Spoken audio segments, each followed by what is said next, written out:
Hey, what's up guys? Prepared Survivalist here.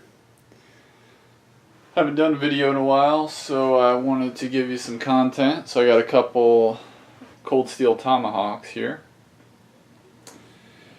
And I've been getting into tomahawk mods and leather work, so I'm going to be doing a number of videos on that here in the future. But here's a couple tomahawks that I did over the summer.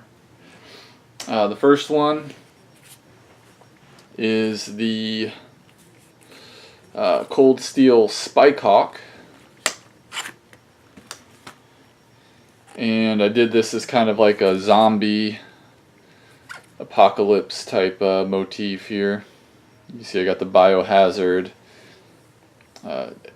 symbol kind of like etched in. I'll talk a little bit about the mods that I've done here. So for this one, I basically stripped everything down. I took out the set screw that I don't know why they come with those, but I took that out, sanded down the entire handle, and you really have to fit the head back onto the haft. So you know, I kind of like sanded and filed that down so that it fits real snug now and doesn't rattle and slide off without that set screw. And you can even see that the hole doesn't line up anymore because it actually slides up a little higher than it used to. I've got a bunch of Ranger bands all over it. And then on the bottom, I've got a cane end, like little rubber stoppers that you put on canes. And it, you know, if I was throwing it and it hit the tree, that would just kind of protect it. It makes it all black, so even the end is black. But the main reason is because it gives you some bulk down there. So if you want to hold it, you have something to keep your hand from sliding off. And then I have a Ranger band here that's actually ribbed, so it's got more grip and traction. And then I have other Ranger bands all the way up that overlap a little, and each point where they overlap is gives you more grip there. So it's like ridges or ribs. And then the collars that I use for these are leather. This I got from just Hobby Lobby, like a scrap leather pack they sell for like $10. So I got that. And then put some green paracord. And the point here at the bottom where it's tied, we have to like tie it and knot it. I wanted to cover that up because it looks kind of weird. So I just put Ranger bands over it, and it makes it a little bulkier there. But what I like about that is it gives you a stopping point for your hand right in the middle to kind of choke up on it, so you can, you know, half grip it in the middle and really get the fine chopping. You can also hold it there on that bulky point and it feels pretty good, or you could obviously choke up all the way and hold it on the collar or shoulder or whatever you want to call that. And that leather is pretty cheap because you could probably make about 10 of them from one pack, so it's like $1 worth of leather at most. And I don't really generally put a lot of time into them other than just shaping them and punching the holes, because it's like an overstrike thing. So if you miss, it's going to get damaged and chewed up, and that's kind of what it's meant for, is to prevent the handle from being damaged. The head I did a lot of work on. I had to reprofile the edge and sharpen it, so now that's like pretty much knife sharp, like almost razor sharp, you could say. And then I used the Birchwood Casey Gun Blue, which is a solution that you basically just daub on there and cover the blade, and then wipe it off a couple minutes later, and it stains the blade. Well, yeah, first you have to strip the paint off, so I just used the Jasco paint stripper. Stripped all the cheap black paint they put on there. that is actually really easy. You just spread it on there and it comes right off in about 20 minutes. Nasty stuff, but it does a good job. So once I did that, and over on this side I have another pattern, just something to look cool. So I stenciled that off and just with masking tape, and then put the solution over it, and then when you peel it off, it leaves a negative space of the actual metal. The dark part is where it's been blued, so the lighter is the unblued metal, exposed metal. And I even, just as an accent, did it on the back there on the pole. So like I said, this was a spike hawk, and I took a hacksaw and I cut the spike off of there, and just to give myself a little bit of a hammer there. Kind of profiled the corners with a file to even it up a little bit, and just put that diamond there, just like I said, for an accent, just to look cool. But it basically kind of turns it into a frontier hawk. And you know, the spike, the main thing I don't like about it, it's definitely would make an effective weapon, but if you're using it as a tool, you really don't, I don't think you need that spike too much, and especially for like woods, bushcraft type stuff.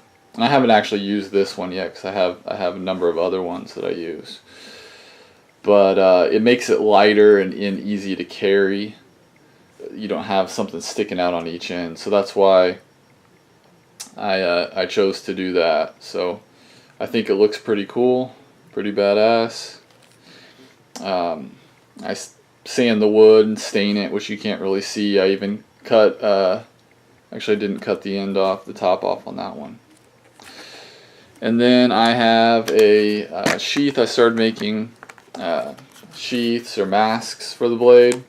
This was one of the first ones I made, just out of that same Hobby Lobby chrome tan leather.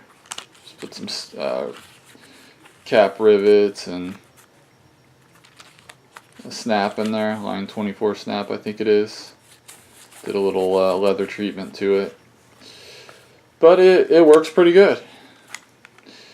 And you know, the sheath will probably only cost me a couple dollars to make. This is my favorite. It's a pipe hawk, and I have a much better sheath for it. This is actually from veg tan leather from Tandy, and much higher quality, better leather. You can do a lot more with it. The edges are burnished, you know, stitched it instead of using the rivets. Then I use Chicago screws on the ends so that it's pretty much bulletproof now. All kinds of leather treatment to make it water resistant. So that's an heirloom type sheath that'll last forever. So I learned how to make those. And then the hawk itself, you can see some of the designs that I've done to it. I've got this star that I did use some needle files, and where that set screw goes, I made a kind of a cool star design, which I've seen people do. And then just masked off the hammer pull there to give it kind of a wave look. It doesn't really mean anything, but the same thing here, like a simulated the hamen or whatever they call it on samurai swords.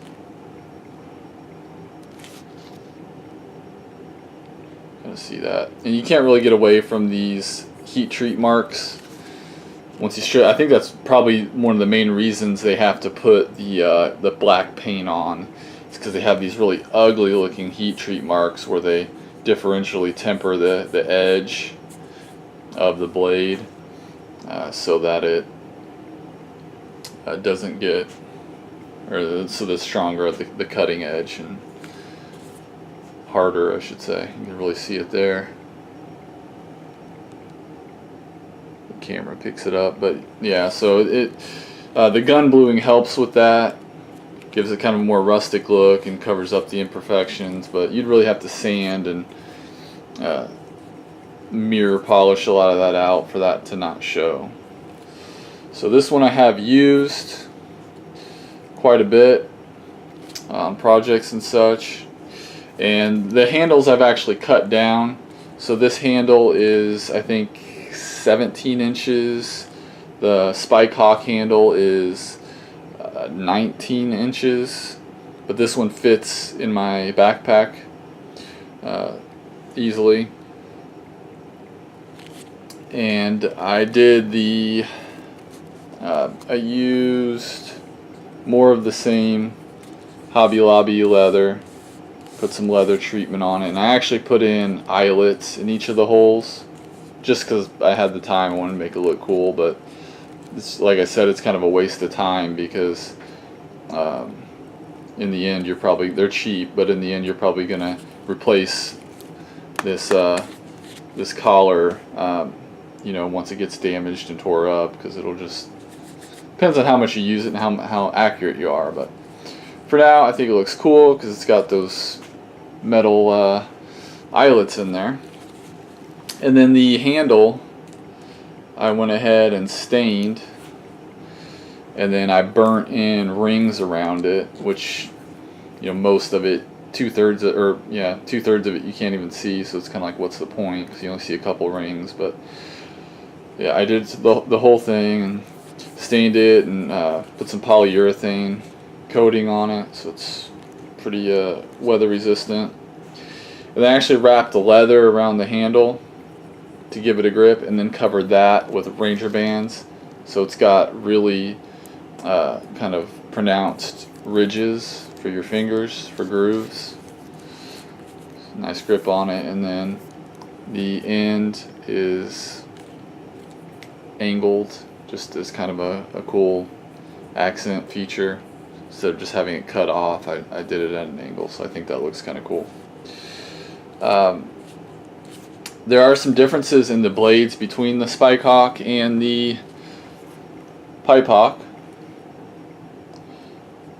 The Spike Hawk is shorter in the overall length, but the blade is longer itself. So you can kind of see there that the dimensions compared to the Pipe Hawk. The Pipe Hawk is longer, so you get more leverage. Spike Hawk has a wider blade. So, like I said, you can turn that into, I've turned it basically into the Frontier Hawk, which the Frontier Hawk has nothing on the back side here. It's actually rounded. This one, you have that option of a flat surface to bang on. You may not want to, because like, you may not want to hit like nails and stuff, because I'm not sure if that metal is strong enough, if there's a heat treat on that portion.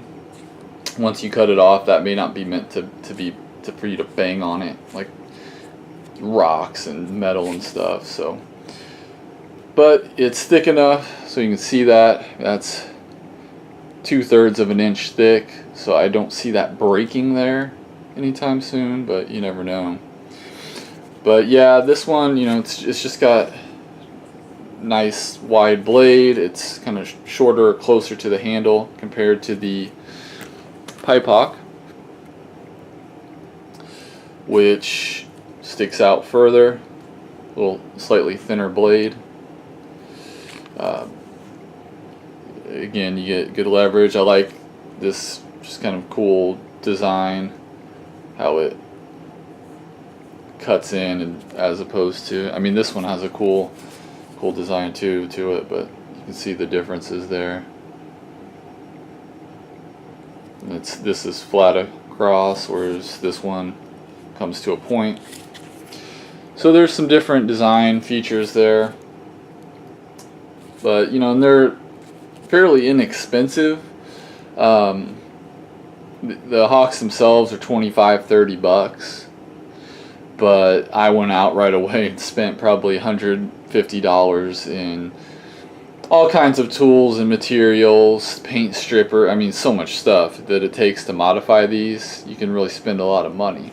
But you take a $20 tomahawk and you turn it into at least, I mean, depends on how you want to attribute value to it, but it's got over $100 of work into it, because the time that it would take someone to stain the handle, to make a collar custom fit for it, to reprofile, color the, put patterns in the blade, put a handle on it.